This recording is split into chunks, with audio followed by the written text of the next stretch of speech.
Queensland government ने अपनी occupation list publish कर दी है फॉर 2025-2026। इसमें कौन कौन से ऑक्यूपेशंस अवेलेबल हैं? आप जैसे हमने पहले से बता रहे हैं लोगों को कि भाई ऑस्ट्रेलिया की इमिग्रेशन जो है ये ओपन अप होने जा रही है और बहुत सारे लोगों को अपॉर्चुनिटी मिलेगी। तो अगर मैं ये लिस्ट की बात करूं सिर्फ क्वींसलैंड गवर्नमेंट, तो इतनी एग्जॉस्टिव लिस्ट है कि उसमें तकरीबन हर बंदे को अपॉर्चुनिटी वो दे रहे हैं। अच्छा, जो मेजर हैं वो सब 491 में भी अपॉर्चुनिटी अवेलेबल है और 190 में भी अवेलेबल है। इसकी जो रिक्वायरमेंट्स हैं वो हमने आपके साथ पहले भी शेयर की हैं। अब जो ऑक्यूपेशन लिस्ट है उसके ऊपर बात कर लेते हैं। कितने पॉइंट्स चाहिए? 65 पॉइंट्स चाहिए, विच मीन्स के 50 अगर आपके अपने हैं, 15 आपको सब क्लास 491 में मिलेंगे तो 65 पूरे हो जाएंगे, और 190 के लिए 60 अगर आपके अपने हैं, 5 आपको सब क्लास 190 के अवार्ड हो जाएंगे तो आपके 65 पूरे हो जाएंगे। तो कौन कौन से ऑक्यूपेशन है? जिस तरह से पहले भी बताया था कि जो कंस्ट्रक्शन है उनकी तो मौज लग गई है। ठीक है, कंस्ट्रक्शन ऑक्यूपेशन का मतलब ये है कि आप क्वींसलैंड जा रहे हैं। सबसे पहला जो ऑक्यूपेशन है वो है उससे रिलेटेड कंस्ट्रक्शन प्रोजेक्ट मैनेजर। ठीक है, ये अवेलेबल है दोनों वीजा टाइप्स के लिए। प्रोजेक्ट बिल्डर अवेलेबल है, इंजीनियरिंग मैनेजर अवेलेबल है, मैन्युफैक्चरर है, प्रोडक्शन मैनेजर है,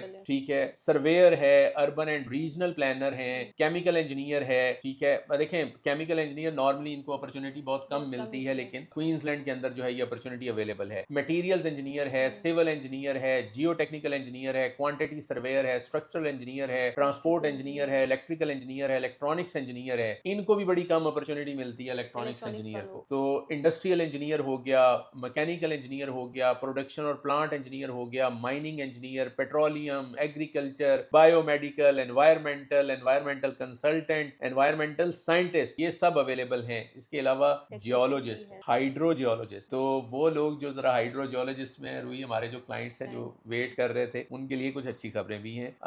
वेटनरी डॉक्टर्स हो गए, स्कूल टीचर जो हैं वो तो खैर हमेशा ही डिमांड में रहते हैं, लेकिन उनकी जरा जो रिक्वायरमेंट है वो थोड़ी स्ट्रिंजेंट है और टफ है। ठीक है, इसके अलावा वो सारे secondary school teacher, special need teacher, hearing impaired teacher, teacher of site impaired, special education. लेकिन ये जो कुछ टीचर्स जो है ना ये वेट एसेस के पास भी हैं, तो उन लोगों के लिए फिर बड़ी अपॉर्चुनिटी मिलती है कि उस तरह के लोग जो हैं वो अप्लाई कर सकें, लाइक वोकेशनल एजुकेशन टीचर। ठीक है, सब क्लास 491 में अवेलेबल है और ये वेट एसेस के पास है और ये बहुत लोग इसमें एलिजिबल बनते हैं। मेडिकल से रिलेटेड ऑक्यूपेशंस बहुत सारे अवेलेबल हैं। अगर आपने अलाइड हेल्थ साइंसेज में बैचलर डिग्री की हुई है तो आप जा सकते हैं, अगर आप रेडियोग्राफर हैं या सोनोग्राफर हैं। तो सारे मेडिकल से रिलेटेड ऑक्यूपेशंस जो हैं वो अवेलेबल हैं। सोनोग्राफर भी अवेलेबल है, फिजियोथेरापिस्ट भी अवेलेबल है, पोडियाट्रिस्ट भी है, ऑडियोलॉजिस्ट भी है, स्पीच वाले भी हैं, फिर नर्सेज आ जाते हैं। और आपको पता है हेल्थ ऑक्यूपेशन जो है ये कनाडा में भी डिमांड में रहते हैं और ऑस्ट्रेलिया में भी, तो इनकी डिमांड जो है वो सस्टेन ही रहती है। तो सब नर्सेज जो हैं वो भी अवेलेबल हैं। अब आगे आईसीटी वाले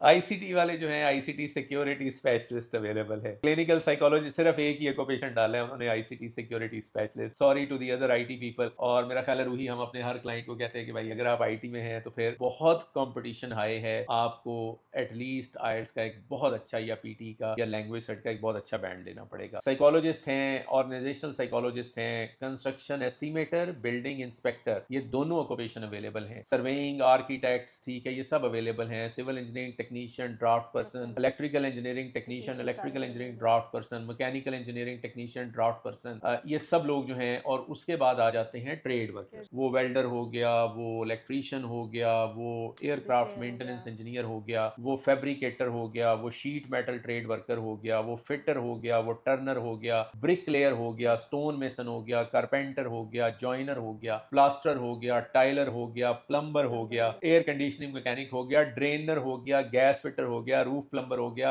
लिफ्ट मैकेनिक हो गया। ये सब लोग जो हैं ये एलिजिबल हैं, ये ट्रेड ऑक्यूपेशंस हैं। और मैं एक दफ़ा फिर से रिपीट करना चाहता हूं कि अगर आप पेरेंट्स हैं तो अपने बच्चे को एफएससी ना कराएं, इंजीनियरिंग ना कराएं, एमबीए बीबीए ना कराएं। अगर आपने बच्चे को बाहर भेजना है और ऑस्ट्रेलिया भेजना है, मैट्रिक के बाद डीएई होता है, 3 साल का है, डीएई करे, 3 साल का एक्सपीरियंस ले और सीधा ऑस्ट्रेलिया चला। इतना आसान है ऑस्ट्रेलिया जाना, 6 बैंड के साथ जाएगा। ये ऑक्यूपेशन लिस्ट है। बहरहाल आपका ऑक्यूपेशन मोस्ट लाइकली इसके अंदर फॉल करता होगा। अगर फॉल करता है तो फिर what you need to do is to initiate the process, ताकि जब राउंड रन होना शुरू हो तो आपकी सिलेक्शन हो सके। Thank you.